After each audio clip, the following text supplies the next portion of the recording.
देखते नहीं आजकल तुम लोगों के जनरेशन के बच्चे मैसेज करते हो, baby talk to me once, I am dying for you. मरते तो है नहीं। जो बीमारी का नाम सुनने में अच्छा लगता हो या जिसमें पैसा ज़्यादा खर्चा होता हो, ऐसे बीमारी के साथ हम लोग ऑफ लगाते हैं। यूपी का या हरियाणा का किसी एक गांव से बिलोंग कर रहे हो, उस गांव का नाम आप पहली बार क्यों नहीं लेते हो? जैसे कल हो ना हो में शाहरुख खान को क्या हुआ था, लिम्फोसोरोमनिया, वो नाक में कैंसर हो जाता है जिससे धीरे धीरे इंसान मर जाता है। आप डायरेक्ट ये क्यों बोलते हो कि गुरुजी मैं उत्तर प्रदेश से हूँ, गुरुजी मैं हरियाणा से हूँ? बचपन से अभी तक आपके स्कूल वाले या आपके घर वालों ने कहीं ना कहीं हम लोगों को एक गलत कंसेप्ट दे दिया। गुड इवनिंग बच्चा पार्टी लोग, क्या हाल चाल? फिर से स्वागत है हमारे चैनल पे और मैं तुम्हारे गुरुजी मिश्रा सर। उम्मीद है कि सब कुछ बहुत बढ़िया चल रहा होगा और जैसे मैंने आपसे प्रॉमिस किया था कि अक्सर आप लोगों से मिलने आ जाया करूँगा, तो आज कुछ मज़ेदार चीज़ मैं लेके आपके लिए आया हूँ। प्रीपोजिशन का कुछ मज़ेदार टॉपिक आपके पास लेके आया हूँ। अब होता क्या है कि आप जो स्कूल में थोड़ी बहुत चीज़ों को पढ़े रहते हो और जब आप कंपटीशन में आते हो तो ग्रामर कंप्लीट चेंज हो जाता है। मतलब 100% ग्रामर में से 90% ग्रामर को आप जानते ही नहीं हो। ये आप लोगों की गलती नहीं, क्योंकि आप जो 7, 8, 9 और 10th क्लास में जो आप ग्रामर को पढ़े हो, बेसिकली वो ग्रामर कंपटीशन में है ही नहीं। दूसरी बात, 11th 12th में आप एग्जाम के एक सप्ताह पहले या 10 दिन पहले फ्लैमिंगो और विस्टास को आप कर लेते हो और एग्ज़ाम के लिए चले जाते हो। तो जो आप एग्ज़ाम में letter to the editor, notice making, poster जो भी है आप लोग जो करते हो, वो ग्रामर सेक्शन नहीं कहलाता है, वो कहलाता है राइटिंग सेक्शन।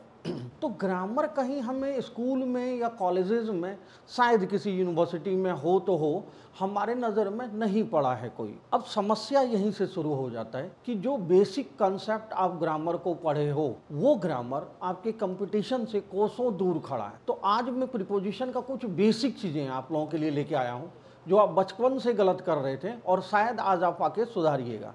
सबसे पहले ये सवाल उठता है कि गुरुजी प्रीपोजिशन का यूज़ क्यों कर रहे हैं हम लोग? आखिर आया ही क्यों? आप जो टॉपिक पढ़ते हो ग्रामर में, टेंस क्यों आया, नाउन की हमें क्यों जरूरत पड़ गई, प्रीपोजिशन की क्यों जरूरत पड़ी? तो आपने सेंटेंस का डेफिनेशन क्या पढ़ा था? Sentence is a combination of words that makes a sense and should be grammatically correct। तो इस सेंस के आधार पर जो सेंटेंस का मीनिंग निकलता है, उस सेंस को बनाने में प्रीपोजिशन का एक बहुत बड़ा रोल प्ले होता है।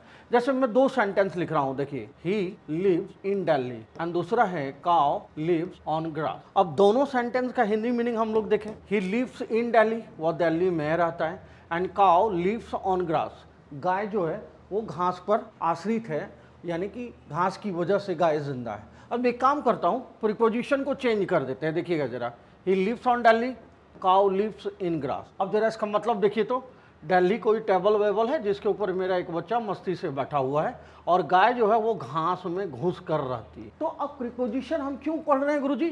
ताकि सेंटेंस का जो सेंस है वो हमारा बना रहे और मीनिंग में कोई बदलाव ना हो। अब अलग अलग किताब में 100-150 प्रीपोजिशन दे रखा है, उसके बाद बुक के प्रीपोजिशन का जब चैप्टर खत्म हो जाता है तो आपको अल्फाबेटिकली मिलता है, अबाइड के साथ ये लगाएंगे, इसके साथ ये लगाएंगे, उसको भूल जाइए। वो पुराने ज़माने के कंपटीशन में यूज़ होता था, लेटेस्ट में ये चीज़ ट्रेंडिंग में नहीं है, लेटेस्ट में ये हमारे साथ नहीं है। तो अब पता चला प्रीपोजिशन का कितना बड़ा रोल प्ले होता है कोई भी सेंटेंस में। तो मैं आपको कुछ बेसिक पहले चीज़ों को समझाता हूँ, फिर हम लोग डिफ्रेंशिएट में चलेंगे। तो आइए जरा यहाँ ध्यान दीजिए, मैं कॉमन कुछ सेंटेंसेस यहाँ लिख रहा हूँ और इसको एक एक करके आप पहले समझने का कोशिश कीजिए। पहला सेंटेंस है ही डाइड ऑफ कैंसर, दूसरा है ही डाइड फ्रॉम वुंड, तीसरा है ही डाइड थ्रू नेग्लिजेंस, चौथा है he died in battle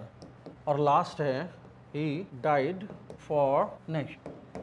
5 sentences है। अब पांचों सेंटेंसेस को बारी बारी से हम लोग डिस्कस करते हैं। सब में एक कॉमन चीज है हमारे पास यहाँ, और वो कॉमन वर्ड है हमारा डाइड। लेकिन सबके साथ प्रीपोजिशन हमने अलग अलग करा है। अब एक एक करके समझिएगा। जब कोई इंसान किसी बड़ी बीमारी से मरता हो, या कोई ऐसा इंसान जो बीमारी का नाम सुनने में अच्छा लगता हो या जिसमें पैसा ज़्यादा खर्चा होता हो, ऐसे बीमारी के साथ हम लोग ऑफ लगाते हैं। जैसे सिनेमा वगैरह में देखते हो ना, हीरो को ऐसा ऐसा कैंसर होता है कि नाम भी पहली बार सुनने को आता है। जैसे कल हो ना हो में शाहरुख खान को क्या हुआ था, लिम्फोसोरोमनिया, वो नाक में कैंसर हो जाता है जिससे धीरे धीरे इंसान मर जाता है। और दूसरा चीज़ क्या होता है, उन लोगों का हॉस्पिटल इतना अच्छा होता है कि देख के ही मरने का मन करने लगता है, हॉस्पिटल का बेड देख के।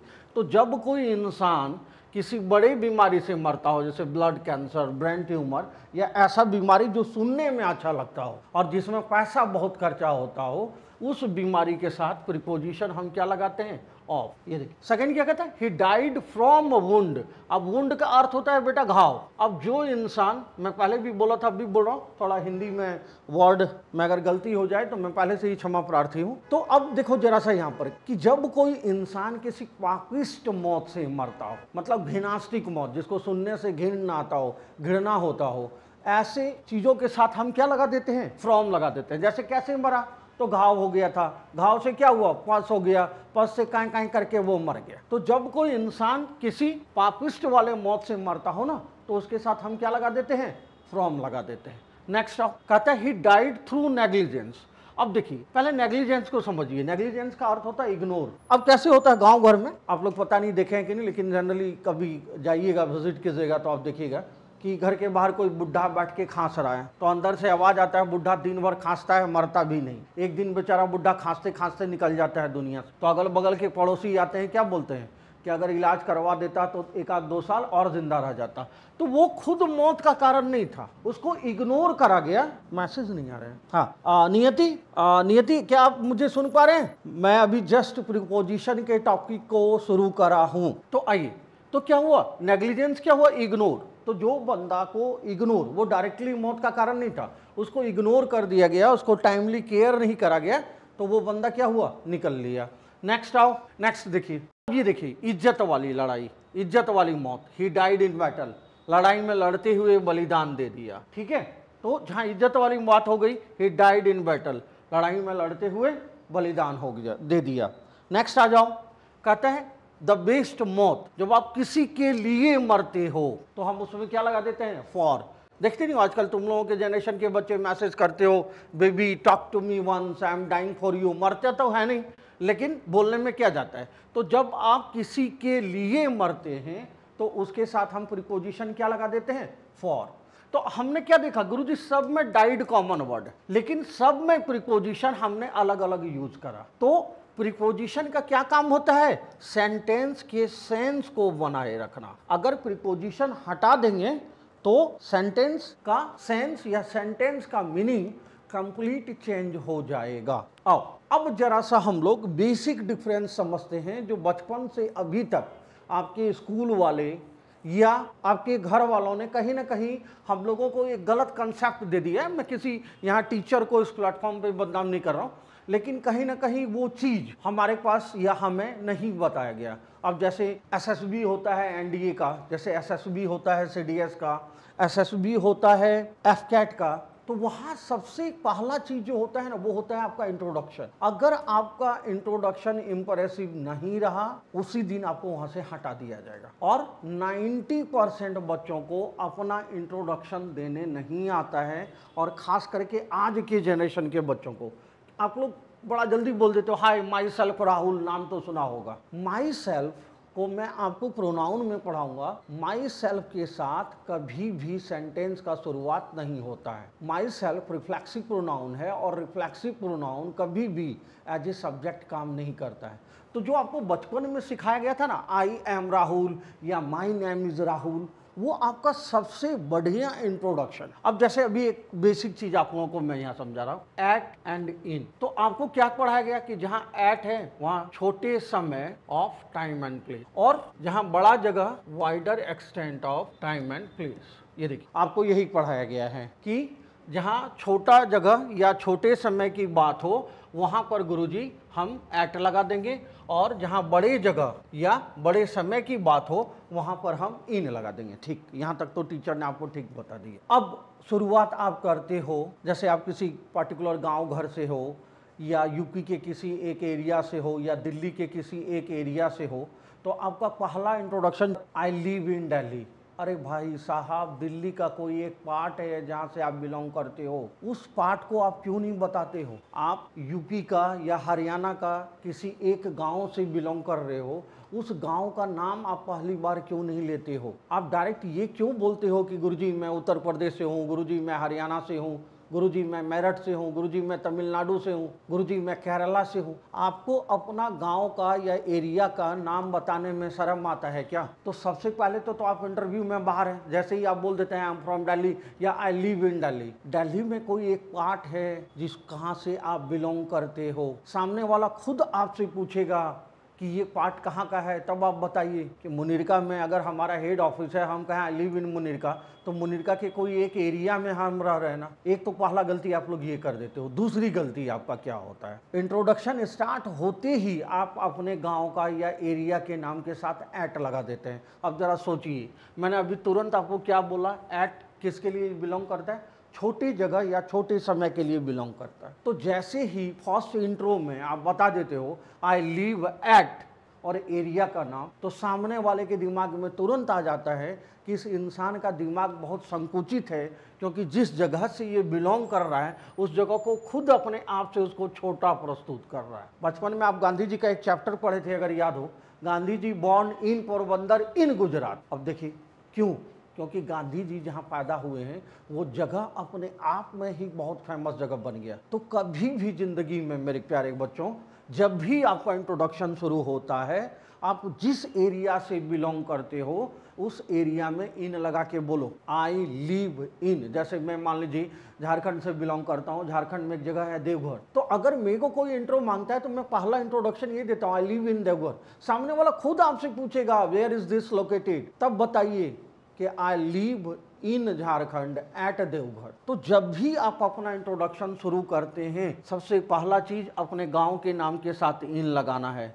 फिर सामने वाला जब पूछेगा आपसे कि ये कहाँ लोकेटेड है, तो फिर आप बताइए कि हाँ ये उत्तर प्रदेश में है, या ये अलीगढ़ में है, या ये तमिलनाडु का ये पार्ट है, या ये केरला का ये पार्ट है, या ये हरियाणा का ये पार्ट। क्योंकि बचपन से आपको टीचर ने एक चीज़ सिखाया, जहाँ छोटा जगह हो वहाँ एट लगा देना, जहाँ बड़ा जगह हो वहाँ इन लगा देना। इसमें आपकी गलती नहीं, लेकिन आपकी टीचर ने ये नहीं सिखाया कि जिस जगह से आप बिलोंग करते हो वो जगह अपने आप में आपके लिए सबसे बड़ी जगह है, क्योंकि आपकी मातृभूमि वही है। और ये चीज़ आप लोग गांधी जी वाले चैप्टर में पढ़े थे, लेकिन कोई आपको एक्सप्लेन करके नहीं दिया, जहाँ लिखा था कि गांधी जी बॉर्न इन पोरबंदर इन गुजरात। क्योंकि देश का राष्ट्रपिता जिस जगह से बिलोंग करेगा वो जगह कभी छोटा अपने आप में हो ही नहीं सकता है। इसीलिए आज से इंट्रोडक्शन को आप लोग चेंज करिएगा।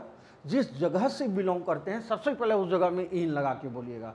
फिर सामने वाला अगर आपसे पूछेगा वेयर इज दिस लोकेटेड, तब फिर एट और इन। अब जैसे मुनीरका को कोई एरिया का नाम बताओ, मुझे तो नहीं पता है, ये लो। अब चलिए मैं एक नॉर्मल एग्जांपल देके समझाता हूँ। वसंत विहार, ओके, जैसे आई लिव एट वसंत विहार इन दिल्ली। इन दिल्ली नियति समझ में आ रहा है बेटा क्या समझा रहा हूँ? दिक्कत तो नहीं हो रही है ना? या I will come in the evening at 5 o'clock। अब जरा दोनों सेंटेंस को हम लोग बारीक बारी से देखेंगे।